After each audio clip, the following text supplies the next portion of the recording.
So we've been playing a fair bit of Guacamelee Super Turbo Championship Edition in the Upload offices, and I'm actually here today with Upload producer Super Happy Gogo, who's been playing this during his lunch breaks, and guest presenter Optical Matrix, who's going to do a speed run through the hardest part of the game, so stick around for that. But first up, Guacamelee is a Metroidvania style platformer with a heavy emphasis on combos and obviously Mexican wrestling. And you play as Juan, this Mexican wrestler, on a quest to rescue El Presidente's daughter. But there's a fair bit of depth to it, and there's quite a bit of things you can unlock as well. So Simon, you've been playing a fair bit of this, and tell us a bit about some of the unlockable moves.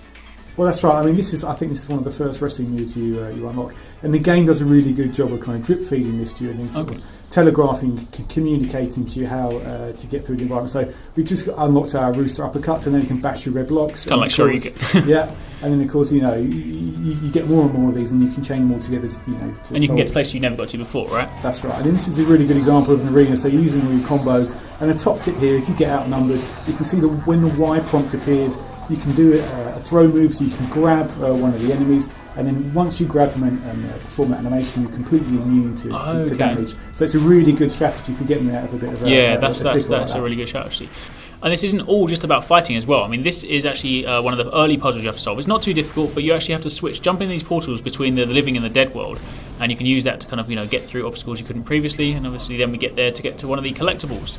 Now, this is also, again, in the first temple. This is one of the first bosses you'll encounter. It's not too difficult, but there are a couple of tricky bits. That was a good one. You had to use your headbutt. Now you've got to use your portal there, and this is a really tricky bit because you have to wait. Yeah, I didn't like this. Blocks to smash down. Trying to work out where to go. And you've got your skeleton trying to attack you, and you've literally got half a second to jump in front of him. I think I just about make it. Yeah, that was a good escape. That was a good escape. And we're actually going to switch over at this point to a bit later on in the game. This is actually the hardest part in the game, and this, you really need to use everything you've learned. And this is where Optical Matrix is going to take over. He's done kind of a sort of a speed run with this one. It's taking you just over about 2 minutes, I think, 2 minutes 20, something like that. Yeah, just over 2 minutes. I mean, this part of the game involves you utilising pretty much everything you've learned, and there's especially prolific use of a mechanic that you unlock from one of the bosses, where the whole switching between the living and the dead world, you can actually do it on the fly pressing the right trigger so you button. don't need portals anymore. You don't need portals anymore. Right. But that also involves almost impeccable timing.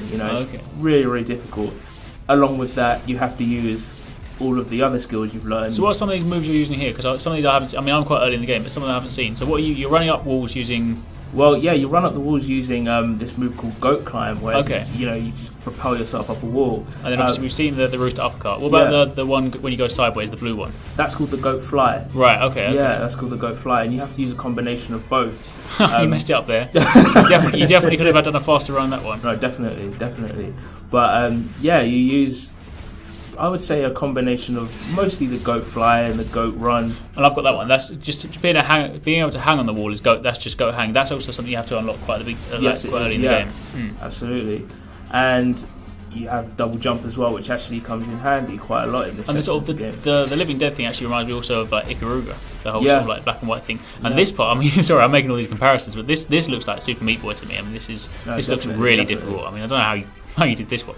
Yeah, I mean, you could probably use the Goat Fly to get through this if you want. If you were doing a speed run. Yeah, if you were doing like a hardcore speed run, do it in like 2 seconds flat, you could definitely do it.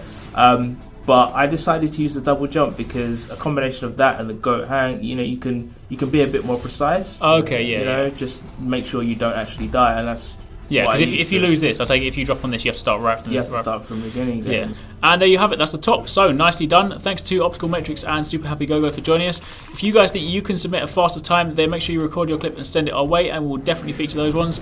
But otherwise, don't forget to pick this game up. It's free currently with Games for Gold. Thanks for watching, and we'll catch you next time.